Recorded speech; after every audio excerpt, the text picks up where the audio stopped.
All right, so we're back for another deep dive, and today you guys get to come along with us as we go through the second day of this crazy D&D campaign. It's pretty wild. So if you remember, last time we left off with our heroes, Magnificent Seven, they just met this really strange employer who basically said, hey, go on this dangerous quest and maybe, just maybe, you'll come back with a ton of gold. But trust me, this is so much more than just a simple treasure hunt. Yeah, the party's reaction to this whole thing is really interesting. They're not just these gung-ho adventurers, ready to leap into the unknown. They're suspicious, especially Cal. Yeah, I mean, think about it. You meet your potential new boss, and he just casually drops that you might not, survive the job. And then he just like completely transforms into a different person right in front of you. It's a classic D&D moment. Totally. It's like part spy thriller, part magic show. Exactly, and it's that whole illusion magic thing that really sets off alarm bells for Cal. He even connects this employer back to a master at Bullshido, which, if you're not familiar, is basically like saying someone's a grandmaster of deception and trickery, like a magical con artist. Whoa, so they're already dealing with a potential con man on top of everything else. It really sets the stage for the campaign. You can almost feel the party like weighing the risks and the rewards, all that gold versus a very real threat of danger. That's a classic dilemma, right? Yeah. How much are you willing to risk for the potential reward? Right. But, they don't just blindly rush in. They decide to do some digging, get to know this Cortland guy before they fully commit to anything. That's smart. Yeah, and the way they prep for their meeting at the Glorian Estate really shows how careful they're being. They're strategizing, they're gathering intel, they're not just grabbing their swords and running out the door. For example, while some of the group focuses on supplies, D-Max and Ecto, they decide to scout out the estate. Okay, wait. Before we get to the scouting mission, we got to talk about Cal's shopping trip. This should be good. Oh, man, you are not going to believe what happened. The glitter bomb incident? You already know about it. It's legendary. Okay, so picture this. Cal's trying to barter with his shopkeeper, Kieran. Who, just for the record, is a slightly rotund elf. Right, and things get a little out of hand, shall we say. Next thing you know, they're in an all-out glitter bomb war. It's chaos. It's pure chaos. Poor Ezra and Talia, they were so embarrassed. It's such a great moment, though. It adds a little humor, some personality into what's actually a pretty tense situation. It's classic Cal, though, right? Yeah. Acts first, thinks later. Yeah. Which, as you can imagine, could be a blessing or a curse as they go into this dangerous territory. Oh, absolutely. But hey, while Cal's busy creating a glitter explosion, Darren's actually having some success. He manages to get his hands on this awesome new weapon, a double-headed axe. Magically enhanced, too, right? Yeah, and according to the blacksmith, it has no weaknesses. No weaknesses.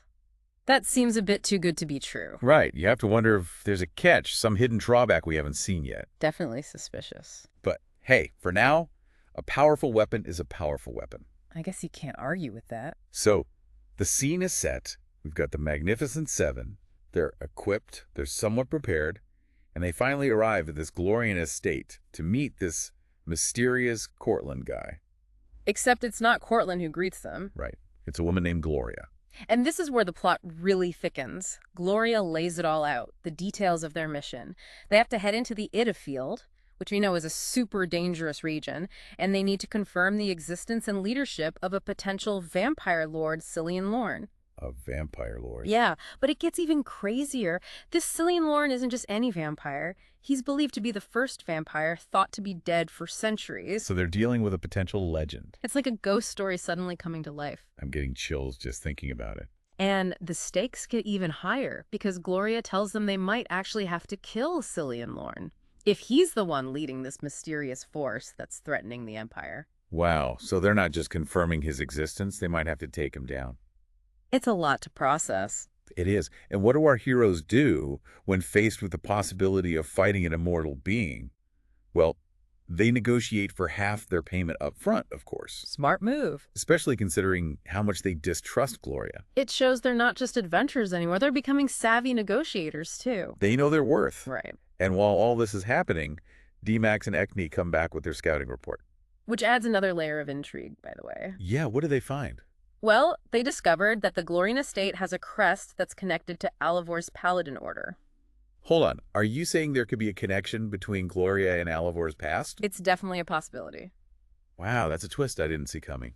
It wouldn't be the first time a seemingly simple mission turned out to be much more complicated. So, to recap, We have a potentially legendary vampire, a mysterious employer with possible ties to one of our heroes, and a party that's not afraid to ask for what they deserve.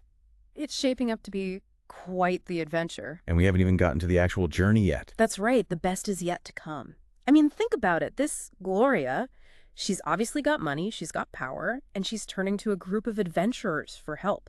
That tells you something about how serious this whole situation with the Empire is.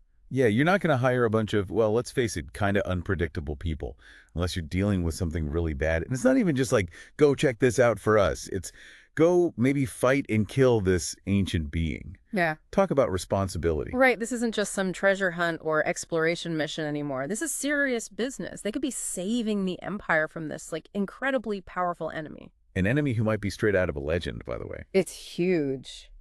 And how do they react to all this? I mean, they're not exactly thrilled about maybe facing a vampire lord, but they're not running away either.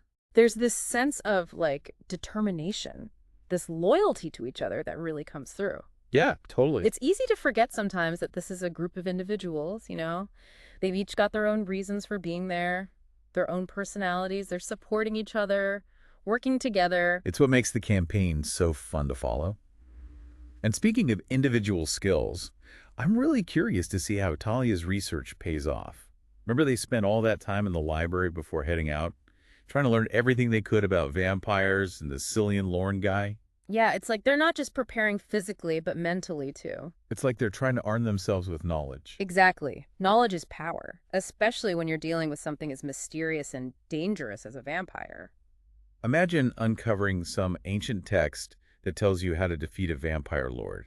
That could change everything. It adds a whole other layer to their preparation, right? It's not just about being strong or having powerful magic.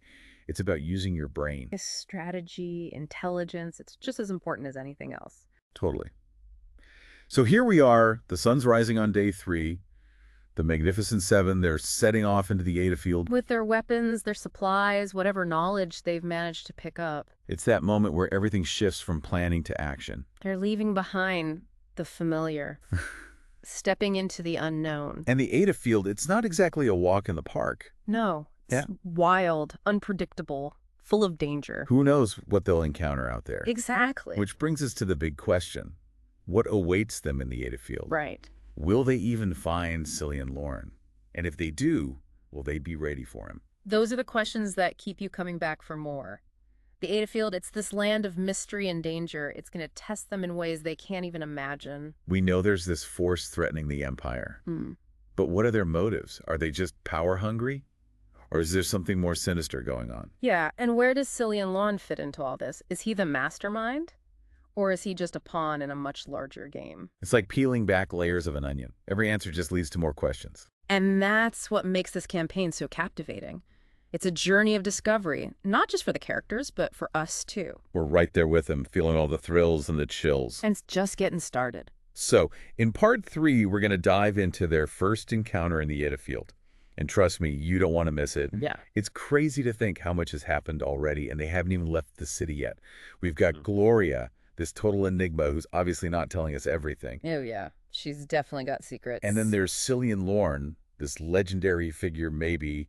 It's like they're about to walk into a real-life ghost story. Right. And let's not forget, the Magnificent Seven themselves. Each one of them brings something different to the table. Yeah. We've got Cal, who's impulsive and suspicious. Yeah, always ready to jump into action. Ezra's more level-headed. Trying to keep everyone on track. Then you've got Talia, who's just soaking up all the knowledge she can. And Darren, who's all about preparation and making sure they have the right tools for the job. It's like the perfect recipe for an epic campaign, you know? Danger, intrigue, a little bit of humor, and a whole lot of mystery. And that underlying sense of dread, like something terrible is about to happen. Right. It's like that comment from Cortland about some of them not coming back. It just hangs over everything they do. Oh, for sure. It's brilliant storytelling. It keeps you guessing, wondering what's going to happen next. And as they ride off into the Ada field, that's the question, isn't it? What are they going to face out there? Will they even find Cillian Lorne? And if they do, will they be ready? Yeah, that's the million-dollar question. And here's where it gets really interesting. We know the Ada field is dangerous, full of all sorts of creatures and challenges. Oh yeah, it's not for the faint of heart. But the real question is, what role does Cillian Lorne play in all of this? Is he really the mastermind behind this threat to the Empire? Or is he just a pawn in the bigger game? Right. Maybe he's being manipulated by someone even more powerful. Maybe he's not even a vampire at all. What if all those legends and rumors are just stories, passed down and exaggerated over time? That's a good point. Not everything is always what it seems, especially in a world of magic and mystery. Exactly. They could find something totally different from what they're expecting. That's what makes this campaign so cool. It's not just a pre-written story, it's unfolding right in front of us. It's like we're part of the adventure, too. And it reminds us that even in a fantasy world, there are real stakes. Yeah, real emotions, real consequences. The Magnificent Seven, they're not perfect. They make mistakes. They have doubts. They're just like us in a lot of ways. But they're also brave. They're loyal to each other. And they're willing to face the unknown, even when it's scary.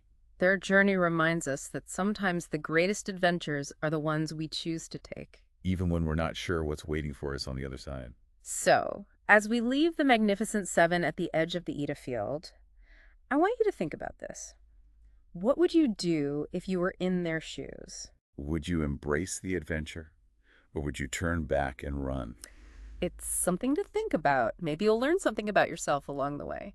That's all the time we have for today, but thanks for joining us on this deep dive into the world of the Magnificent Seven. And we'll see you next time for another adventure.